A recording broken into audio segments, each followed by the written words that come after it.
Hi friends, నేను మీ దేవి. ఈరోజు happy మా వంటిల్లు నా లాగ్స్‌లో నేను చేయబోయే కర్రీ పన్నీర్ కర్రీ అండి. సింపుల్‌గా, ఈజీగా, చాలా త్వరగా చేసుకునే ఈ కర్రీ నేను మీకు చూపిస్తున్నాను. ఈరోజు నేను జీరా రైస్ కాంబినేషన్‌గా ఈ కర్రీ చేస్తున్నానండి. ఇది చపాతీలోకి, జీరా రైస్‌లోకి చాలా బాగుంటుంది. ఒకసారి ట్రై చేయండి మీరు కూడాని. ముందుగా కర్రీలోకి వెళ్ళిపోదామండి. స్టవ్ పై ఒక గిన్నె పెట్టుకుందాము. గిన్నె పెట్టి దాంట్లో ఫస్ట్ ఆయిల్ పోద్దామండి. ఆయిల్ హీట్ అయిన తర్వాత రెడ్ చిల్లీ ఒకటి వేసుకున్నానండి. అలానే సన్నగా తరిగిన ఒక కప్పు ఆనియన్స్ యాడ్ చేశాను. ఆనియన్స్ వేసిన తర్వాత ఒకసారి బాగా కలుపుకొని కొంచెం ఒక స్పూన్ అల్లం వెల్లుల్లిపాయ పేస్ట్ వేసి బాగా కలుపుదాము. ఒక చిటికెడు పసుపు అండి. బాగా కలిపిన తర్వాత 2 టమాటోస్ పేస్ట్ చేసి పెట్టుకున్నానండి. టమాటో ప్యూరీ పచ్చి టమాటోసే చేశానండి. ఎలాగో ఆయిల్లో మగ్గుతుంది కాబట్టి.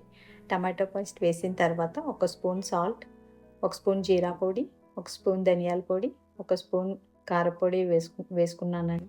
కారం అనేది మీ ఇష్టం అండి, మీ టేస్ట్‌కి తగ్గట్టు. అలాగే కొంచెం కాజు వేసి పేస్ట్ చేశానండి, అది కూడా యాడ్ చేశాను. ఇప్పుడు కొంచెం వాటర్ వేసి కొంచెం కసూరి మేతి అండి వేసి మూత పెట్టేశాను. మూత పెట్టి 5 మినిట్స్‌లో ఆయిల్ అంతా పైకొచ్చే వరకు కూడా సిమ్‌లో పెట్టి వేయించుకోవాలండి. అది పైకి తూలుతుంది. మూత పెట్టేసి వేయించుకుందాము. అలాగే నేను ఎక్కువ ఆయిల్ వేయలేదండి. ఎందుకంటే ఇది ఆల్రెడీ జీరా రైస్‌లో కానీ నేను చాలా తక్కువ ఆయిలే వేశాను. మీకు చూడడానికి అంత కలర్‌ఫుల్‌గా కనిపించకపోవచ్చు. బట్ అది నేను ఆయిల్ తక్కువ వేయటం వల్ల. ఇప్పుడు పన్నీర్ కూడా యాడ్ చేసి ఒక స్పూన్ గరం మసాలా కూడా వేశానండి.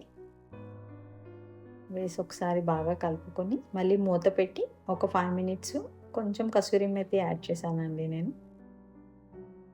కొంచెం కొత్తిమీర వేసి బాగా కలిపి దగ్గరకు అయిన తర్వాత ఒక బౌల్లోకి షిఫ్ట్ చేసిన తర్వాత ఇలా వచ్చిందండి నా కర్రీ. ఇది జీరా రైస్‌లో కాంబినేషన్ కోసం అని చేశాను. ఒకసారి మీరు కూడా జీరా రైస్‌తో పాటు ఈ కర్రీ ట్రై చేయండి. సింపుల్‌గా 5 మినిట్స్‌లో రెడీ అయిపోతుందండి.